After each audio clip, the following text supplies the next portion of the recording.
تو بہرحال ہمارے دین نے ہمیں کھانا کھلانے کی تلقین بارہا کی ہے. نبی صلی اللہ علیہ وسلم نے فرمایا بھوکے کو کھانا کھلاؤ، بیمار کی تیمارداری کرو اور قیدی کو رہائی دلاؤ، یعنی اس کے بارے میں بھی فکر کرو. حضرت عمر رضی اللہ عنہ سے روایت ہے کہ رسول اللہ صلی اللہ علیہ وسلم نے فرمایا افضل اعمال مومن کو خوشی دینا ہے. تم اس کے سطر کو ڈھانپ دو، یعنی کپڑا پہنا دو، یا اس کا عیب چھپا دو کوئی، یا اس کی بھوک کو سیر کر دو، یعنی کھانا کھلا دو، یا اس کی ضرورت کو پورا کر دو. یہ سب کیا ہیں؟ افضل اعمال میں سے ہیں. اسی طرح ابن عمر کہتے ہیں کہ ایک آدمی نبی صلی اللہ علیہ وسلم کے پاس آیا اور کہا اے اللہ کے رسول، کون سے لوگ اللہ کو زیادہ محبوب ہیں اور کون سے اعمال اللہ کو زیادہ پسند ہیں؟ تو رسول اللہ صلی اللہ علیہ وسلم نے فرمایا وہ لوگ اللہ تعالیٰ کو زیادہ محبوب ہیں جو دوسرے لوگوں کے لیے سب سے زیادہ فائدہ مند ہوں، جو فائدہ پہنچانے والے ہوں. اور اللہ عز و جل کے نزدیک سب سے زیادہ پسندیدہ اعمال یہ ہیں کہ کسی مسلمان کو خوش کر دیا جائے، یا اس سے کسی تکلیف کو دور کر دیا جائے، یا اس کا قرضہ ادا کر دیا جائے، یا اس سے بھوک دور کر دی جائے. یعنی دل خوش کر دینا، تکلیف دور کرنا، قرضہ ادا کرنا، بھوک دور کرنا، یہ محبوب عمل ہے جو انسان کر سکتا ہے اللہ کو راضی کرنے کے لیے اور اللہ کی محبت میں. حمزہ بن صہیب اپنے والد سے روایت کرتے ہیں، وہ کہتے ہیں کہ عمر رضی اللہ عنہ نے صہیب سے کہا تم اچھے آدمی ہو، کاش تم میں 3 نامناسب صفات نہ ہوتی. صہیب کہنے لگے وہ کون سی ہیں؟ حضرت عمر نے کہا کہ تم نے کنیت رکھی ہوئی حالانکہ تمہاری اولاد نہیں، تم عربوں کی طرف منسوب ہو حالانکہ تم رومی ہو، اور تم کھانا کھلانے میں اسراف سے کام لیتے ہو. صہیب رضی اللہ عنہ نے کہا کہ آپ کا یہ اعتراض کہ میں نے کنیت رکھی ہوئی ہے حالانکہ میرا کوئی لڑکا نہیں، تو اس کا جواب یہ ہے کہ رسول اللہ صلی اللہ علیہ وسلم نے خود میری کنیت ابو یحییٰ رکھی تھی. آپ کا دوسرا اعتراض کہ میں اپنے آپ کو عربوں کی طرف منسوب کرتا ہوں حالانکہ میں ان میں سے نہیں، میں رومی ہوں، تو اس کا جواب یہ ہے کہ میں قبیلہ نمر بن قاصد سے ہوں. رومیوں نے مجھے موصل سے قید کر لیا تھا، میں اس وقت نوجوان تھا اور اپنا نسب پہچانتا تھا، یعنی میں اصلاً عرب ہوں.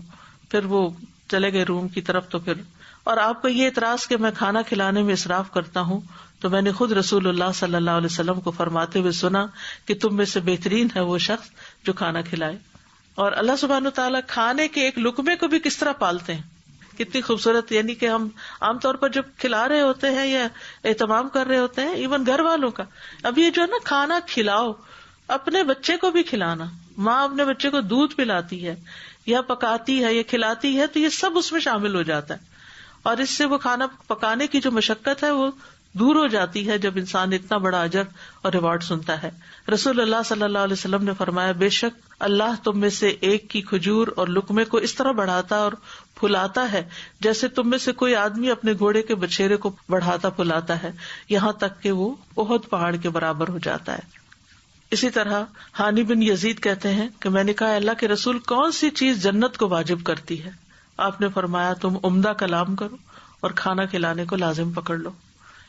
پھر اسی طرح جنت کے درجات بلند کرنے والی 3 چیزیں ہیں. نمبر 1 کھانا کھلانا، سلام پھیلانا، رات کے وقت جب سو رہے ہوں لوگ تو نماز پڑھنا، اور پھر یہ کہ ہر تر جگر والے کو کھلانے پلانے کا اجر ہے. ہر تر جگر والا، ہر تر جگر والا مطلب کیا ہے کہ لیونگ بینگ، یعنی انسان ہو، چڑیا ہو، پرندے ہو، کوئی بھی مخلوق ہو. عبداللہ ابن عمر رضی اللہ عنہ سے مروی ہے کہ ایک شخص رسول اللہ صلی اللہ علیہ وسلم کی خدمت میں حاضر ہوا اور عرض کیا کہ میں اپنے حوض میں پانی کھینچ رہا ہوتا ہوں، یہاں تک کہ جب میں اسے اپنے اونٹ کے لیے بھر لیتا ہوں تو کسی اور کا اونٹ آ جاتا ہے، میں اسے بھی پانی پلا دیتا ہوں، تو کیا ایسا کرنے سے مجھے کچھ اجر ملے گا؟ آپ نے فرمایا ہر پیاسی جان کے ساتھ ہمدردی کرنے میں اجر ہے، یعنی چاہے کسی کا اونٹ ہو یا اپنا ہو. کیونکہ بعض اوقات انسان کہتے ہیں نا کہ میں نے تو اپنی ذمہ داری پوری کر لی، اپنا فرض پورا کر لیا، مائی جاب ڈن، لیکن یہ کہ اس سے ایکسٹرا کرنا جو ہے وہ انسان کے ایکسٹرا درجے بھی بڑھانے کا باعث بنتا ہے. اسی طرح جنت کے خوبصورت گھروں کا وعدہ ہے اس شخص کے لیے جو کھانا کھلائے.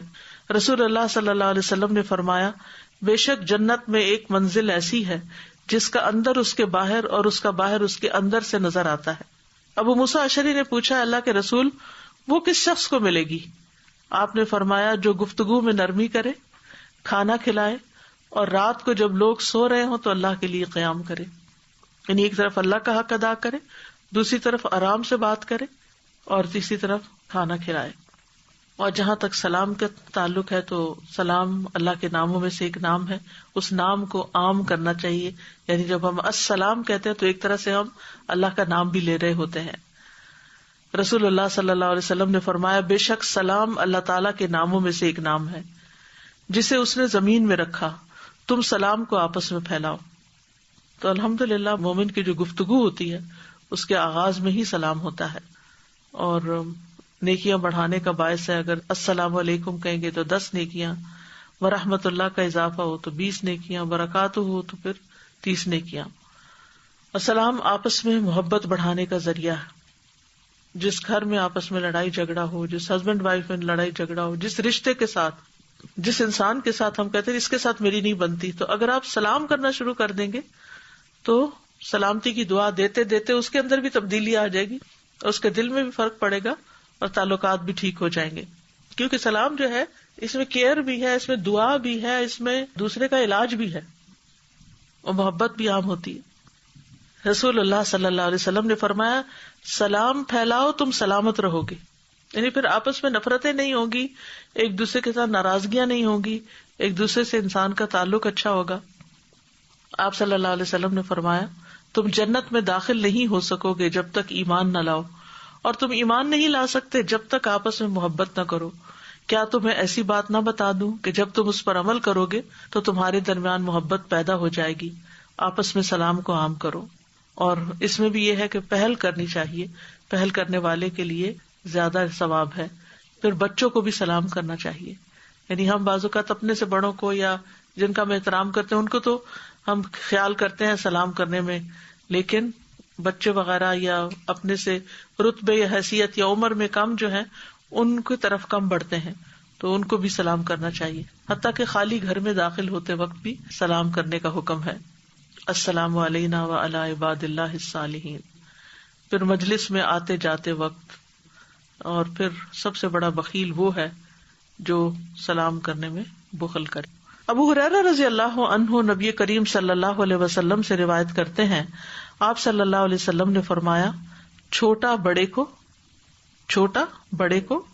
چلنے والا بیٹھنے والے کو، اور چھوٹی جماعت بڑی جماعت کو سلام کرنے میں پہل کرے. تو اس کی کیا حکمت ہے؟ اصل میں چھوٹے کے اوپر لازم ہے کہ بڑے کا احترام کرے، بڑے کی تعظیم کرے، اور اس کے سامنے تواضع اختیار کرے، اس کو اچھے لقب سے، اچھے نام سے پکارے، سلام میں پہل کرے. اسی طرح جو چھوٹی جماعت ہے اس کے لیے ضروری ہے کہ وہ بڑی جماعت کو سلام کرے. اور پھر گزرنے والا سلام کرنے میں اس لیے پہل کرے گا کہ جو بیٹھا ہوا ہے اس کو جب وہ سلام کرے گا تو وہ ایک طرح سے عاجزی اور انکساری کا اظہار کرے گا. اور ویسے بھی بازو کہتی ہے کہ کوئی ادھر منہ کر کے بیٹھا ہوا ہے تو گزرنے والے کو پتا چلے گا، بیٹھے ہوئے کو شاید پتا بھی نہ چلے کہ کون گزرا ہے. اور سوار بھی اسی لیے سلام میں پہل کرے گا کہ اس کے اندر کوئی تکبر نہ آ جائے کہ میرے پاس تو گاڑی ہے اور یہ پیدل جا رہا ہے. اور تو یہ بھی ایک تواضع کی بات ہے. خلاصہ ساری حدیث کا یہی بنتا ہے کہ جو شخص مرتبے میں کسی بھی طرح کم درجے کا ہو، چاہے عمر میں کم ہے، چاہے پوزیشن کے اعتبار سے، وہ افضل درجے کو سلام کرنے میں پہل کرے.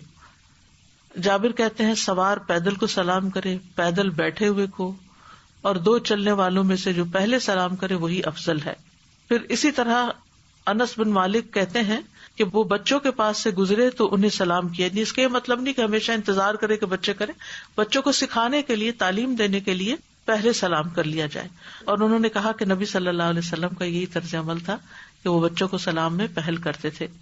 پھر اسی طرح گھر سے نکلتے وقت سلام کر کے نکلا جائے، گھر میں داخل ہوتے وقت سلام کرنا چاہیے، خالی گھر میں بھی سلام کرنا چاہیے.